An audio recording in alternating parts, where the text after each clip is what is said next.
Welcome to football Alchemist. അപ്പോൾ നമുക്കിന്ന് discuss ചെയ്യേണ്ടത് അത്ലറ്റിക്കോ മാഡ്രിഡിൻ്റെ ട്രാൻസ്ഫറുകളെ കുറിച്ചാണ്.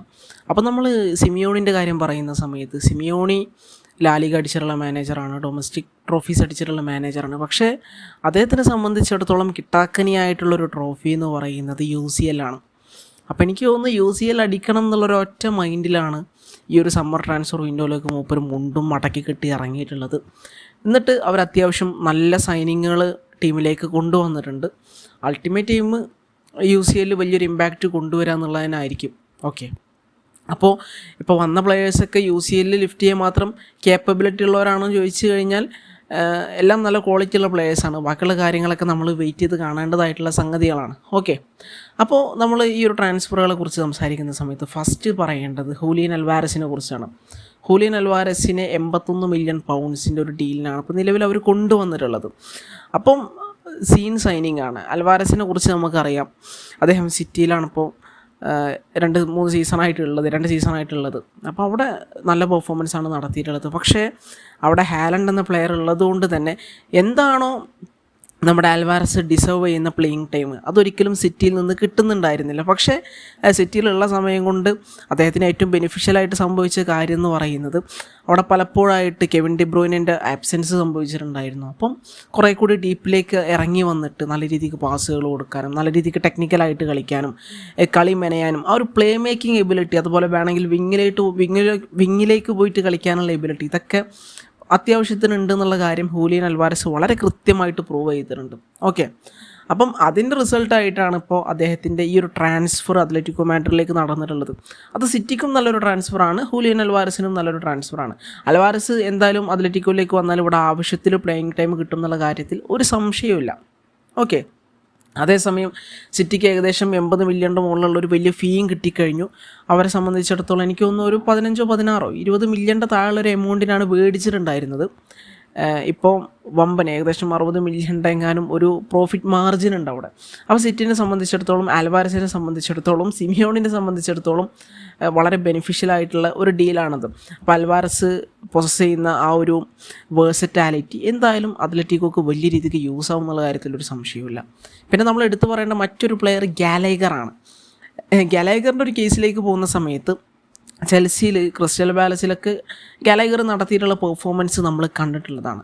ഗാലൈഗറിൻ്റെ കേസിലേക്ക് വരുന്ന സമയത്ത് എന്താണോ ടീം ഡിമാൻഡ് ചെയ്യുന്നത്, എന്താണോ മാനേജർ ഡിമാൻഡ് ചെയ്യുന്നത്, അത് കൃത്യമായിട്ട് ഗ്രൗണ്ടിൽ കൊടുക്കുന്ന ഒരു പ്ലെയറാണ്. ഇപ്പോൾ കഴിഞ്ഞൊരു സീസൺ നോക്കുകയാണെങ്കിൽ ചെൽസി എന്താ പറയുക, മോശം പെർഫോമൻസിൻ്റെ അങ്ങേയറ്റം പോയ സമയത്തും ടീമിൽ ബെറ്ററായിട്ട് പെർഫോം ചെയ്തിട്ടുണ്ടായിരുന്ന ഒരു പ്ലെയറായിരുന്നു കോണർ ഗാലഗർ. പേഴ്സണലി എൻ്റെ ഒരു ഫേവറേറ്റ് ആയിട്ടുള്ള ഒരു പ്ലെയറാണ്. അപ്പോൾ ഞാൻ അദ്ദേഹം ചെൽസിയിൽ നിൽക്കണമെന്ന് ആഗ്രഹിച്ചിട്ടുണ്ടായിരുന്നു. പക്ഷേ ഇപ്പോൾ അവിടെ എൻസോ മറസ്ക വന്നു. അപ്പോൾ എൻസോ മറസ്കയ്ക്ക് മിഡ്ഫീൽഡിൽ വേണ്ടത് കൂടുതൽ ബോൾ ഹാൻഡിൽ ചെയ്യാൻ വേണ്ടി പറ്റുന്ന, കൂടുതൽ പ്ലേ മേക്കിംഗ് എബിലിറ്റി ഉള്ള, അതുപോലെ കൂടുതൽ ടെക്നിക്കലായിട്ട് കളിക്കാൻ പറ്റുന്ന പ്ലേയേഴ്സിനാണ് വേണ്ടത്. അപ്പോൾ സ്വാഭാവികമായിട്ടും അവിടെ നമ്മുടെ ഗാലൈഗറിനൊരു സ്ഥാനമില്ല. അത് നമ്മൾ മറസ്കേൻ്റെ വീഡിയോ ചെയ്യുമ്പോൾ തന്നെ പറഞ്ഞിട്ടുള്ളൊരു കാര്യമാണ്. അപ്പം ഗാലൈഗർ ടീം വിട്ട് പോവാണ്. എനിക്ക് തോന്നുന്നു 40 മില്യൺ എങ്ങാനും ഒരു ഡീലാണ് അവർ എഗ്രി ചെയ്തിട്ടുള്ളത്. അപ്പോൾ ഗാലൈഗറിൻ്റെ മുന്നിലേക്ക് ചെൽസി ഒരു ഡീൽ മുമ്പ് തൊട്ട് വെച്ചിട്ടുണ്ടായിരുന്നു. പക്ഷേ അദ്ദേഹം അത് അക്സെപ്റ്റ് ചെയ്യാൻ വേണ്ടി തയ്യാറായില്ല. ആ ഡീലിനെ കുറിച്ച് എനിക്ക് കൂടുതൽ കാര്യങ്ങൾ അറിയില്ല. ഐ ഗസ് ചിലപ്പോൾ വലിയ ഡീലായിരിക്കും, 8-9 വർഷത്തെ ഡീലായിരിക്കും. അതുകൊണ്ടായിരിക്കും ചിലപ്പോൾ, എനിക്ക് കൃത്യമായിട്ട് അറിയില്ല. നിങ്ങളെന്തായാലും കമൻറ്റ് സെക്ഷനിൽ പറഞ്ഞാൽ മതി. ഓക്കെ, അപ്പോൾ ഈ ഒരു സൈനിങ് എന്തായാലും ഇവരെ മിഡ്ഫീൽഡിന് ഭയങ്കരമായിട്ടുള്ളൊരു ബൂസ്റ്റായിരിക്കും. കാരണം ഓൾറെഡി റോഡ്രിഗോ ഡീപോൾ എന്ന് പറയുന്ന അപാര വർക്ക് റേറ്റ് ഉള്ളൊരു മോൺസ്റ്ററുള്ള മിഡ്ഫീൽഡാണ്. കൂടാതെ അവർ വെർമീരനെ പോലത്തെ ഒരു പ്ലെയറെ, ടെമ്പോ ഡിറ്റക്റ്റ് ചെയ്യാൻ പറ്റുന്ന ഒരു പ്ലെയർ അവിടെ കൊണ്ടുവന്ന് വെച്ചിട്ടുണ്ട്. അതായത് ആൻഡർലക്റ്റിൽ നിന്ന് കൊണ്ടുവന്ന പ്ലെയറാണ് വെർമീരൻ. അദ്ദേഹത്തിന് കഴിഞ്ഞ ജനുവരി ട്രാൻസ്ഫറിലാണ് കൊണ്ടുവന്നിട്ടുള്ളത്. വളരെ യങ്ങാണ്, ഭയങ്കര പ്രോമിസിങ് ആയിട്ടുള്ളൊരു പ്ലെയറാണ്. നമ്പർ 6 ആയിട്ടും വേണമെങ്കിൽ കുറച്ചും കൂടി അഡ്വാൻസ്ഡ് ആയിട്ട് കളിക്കാൻ പറ്റുന്ന ഒരു പ്ലെയറാണ്. അപ്പോൾ വെർമീരനും ഡീപ്പോളൊക്കെ ഉള്ളൊരു മിഡ്ഫീൽഡിലേക്ക് ഗാലൈഗറിനെ പോലത്തെ കൂടുതൽ അറ്റാക്കിംഗ് ഔട്ട്പുട്ടൊക്കെ പ്രൊവൈഡ് ചെയ്യാൻ വേണ്ടി പറ്റുന്ന, ഡിഫെൻസീവ്ലി അതേപോലെ വർക്ക് റേറ്റ് കൊടുക്കാൻ വേണ്ടി പറ്റുന്ന, ബോക്സ് ടു ബോക്സ് അപാര എനർജിയോടെ 90 മിനിറ്റും കളിക്കാൻ പറ്റുന്ന ഒരു പ്ലെയർ വരുമ്പോൾ അത് ഒരു വല്ലാത്ത എനർജീനെ ആയിരിക്കും മിഡ്ഫീൽഡിന് കൊടുക്കുന്നുണ്ടാവുക. സംശയമില്ലാത്തൊരു കാര്യമാണ്. ഇതിന് ഞാനൊരു കമൻറ്റ് കണ്ടത്, this is the most athletic signing we have ever seen എന്നാണ്. കാരണം അത്ലറ്റിക്കോ മാഡ്രിഡിൻ്റെ പ്രൊഫൈലിന് പറ്റിയിട്ടുള്ള 100% സ്യൂട്ടായിട്ടുള്ള ഒരു പ്ലെയറാണ് കോണർ ഗാലഗർ എന്ന് നമുക്ക് നിസ്സംശയം പറയാം. ഈ ഗാലഗറിൻ്റെ ഒരു ട്രാൻസ്ഫർ സാഗ് നമ്മൾ കുറേ കാലമായിട്ട് കേൾക്കുന്നതാണ്. ആദ്യമൊക്കെ നമ്മൾ കാര്യമായിട്ട് ലിങ്ക് കേട്ടിട്ടുണ്ടായിരുന്നത് ടോട്ടൻഹാം ഹോട്ട്സ്പറിനോട് ലിങ്ക് ചെയ്തിട്ടായിരുന്നു. കാരണം അവരെ ഒരു ഫേവറേറ്റ് ആയിട്ടുള്ള പ്ലെയറാണ്. അവരുടെ മാനേജർ കുറേ കാലം ഒന്ന് വലിക്കാൻ നോക്കിയിട്ടുണ്ടായിരുന്ന ഒരു പ്ലെയറാണ്. പക്ഷേ ഫൈനലി അദ്ദേഹം അത്ലറ്റിക്കോയിലേക്കാണ് എത്തുന്നത്. ഇവിടെ ഭയങ്കര ഇൻട്രസ്റ്റിംഗ് ആയിട്ടുള്ളൊരു പ്രൊജക്റ്റാണ് കറൻ്റ്ലി അവർ ഡിയാഗോ സിമിയോണിൻ്റെ അണ്ടറിൽ റൺ ചെയ്തുകൊണ്ടിരിക്കുന്നത്. പ്രോമിസിംഗ് ആയിട്ടുള്ള സൈനിങ്ങുകളാണ് നടത്തിക്കൊണ്ടിരിക്കുന്നത്. അതുപോലെ മറ്റൊരാളെന്ന് പറയുന്നത് സോർലോത്താണ്. സോർലോത്ത് എന്ന സ്ട്രൈക്കറെ VRIൽ നിന്ന് അവർ കൊണ്ടുവന്നിട്ടുണ്ട്. സോർലോത്ത് കഴിഞ്ഞ സീസണിലൊക്കെ ഗംഭീര പെർഫോമൻസാണ് നടത്തിയിട്ടുള്ളത്. സോർലോത്തിൻ്റെ ഒരു പ്രൊഫൈൽ നോക്കുന്ന സമയത്ത് ഒരു പക്ക ഫോക്സ് ഇൻ ദ ബോക്സ് അത്തരത്തിലുള്ള ഒരു സ്റ്റൈൽ പ്ലെയറാണ് ആൾ. എപ്പോൾ ബോക്സിലേക്ക് ബോൾ വന്നു കഴിഞ്ഞാലും ആ ബോളിനെ ഏരിയലി ആണെങ്കിലും ഇനിയിപ്പോൾ എന്താ പറയുക ഗ്രൗണ്ടിലാണെങ്കിലും ഏത് രീതിക്കാണെങ്കിലും ബോളിനെ പോയിട്ട് അറ്റംപ്റ്റ് ചെയ്തിട്ട് അത് സ്കോർ ചെയ്യാൻ പറ്റുന്ന പ്ലെയറാണ്. പിന്നെ ആൾ ഭയങ്കര ഫിസിക്കലാണ്. ഓക്കെ, അപ്പം എസ്പെഷ്യലി ആ കൗണ്ടർ അറ്റാക്കിൻ്റെ ഒക്കെ സമയത്ത് തൻ്റെ ഫിസിക്കൽ സ്ട്രെങ്ത് യൂസ് ചെയ്തിട്ട് ഡിഫൻഡേഴ്സിനെ ഈസി ആയിട്ട് ബീറ്റ് ചെയ്യുന്ന തരത്തിലുള്ള ഒരു പ്ലെയറാണ് സോർലോത്ത്.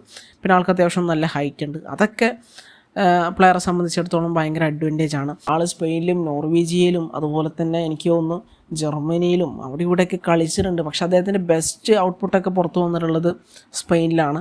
സോ അത്ലറ്റിക്കോനെ സംബന്ധിച്ചിടത്തോളം നല്ല സൈനിങ് ആണ്. നല്ല രീതിക്ക് ഗോൾ സ്കോർ ചെയ്യാൻ പറ്റുന്നൊരു പ്ലെയറാണ് സോർലോത്ത് എന്നുള്ള കാര്യത്തിൽ ഒരു സംശയമില്ല. എസ്പെഷ്യലി ഇപ്പോൾ അവിടെ ഒരു സോർലോത്ത് അൽവാരസ് പാർട്ട്ണർഷിപ്പൊക്കെ വരികയാണെങ്കിൽ നൈസായിരിക്കും.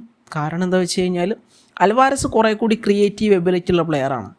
അപ്പോൾ അതിൻ്റെ കൂടെ ഒരു പക്കാ ഗോൾ പോച്ചിങ് എബിലിറ്റി ഉള്ള നമ്മുടെ സോർലോത്തും കൂടെ വരുമ്പം ഡെഫിനറ്റ്ലി അറ്റാക്കിന് കുറച്ച് മൂർച്ച കൂടാൻ സാധ്യതയുണ്ട്.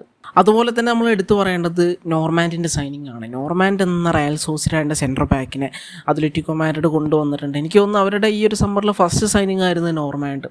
അപ്പോൾ അതും അവരെ ഡിഫൻസിന് കാര്യമായിട്ടുള്ള ഡെപ്ത് കൊടുക്കുന്ന ഒരു സൈനിങ് ആണ്. ആൾ കഴിഞ്ഞൊരു സീസണിൽ സോസിഡാഡിൽ നല്ല ഇമ്പ്രസീവ് ആയിട്ടുള്ള പെർഫോമൻസ് ആണ് നടത്തിയിട്ടുണ്ടായിരുന്നത്.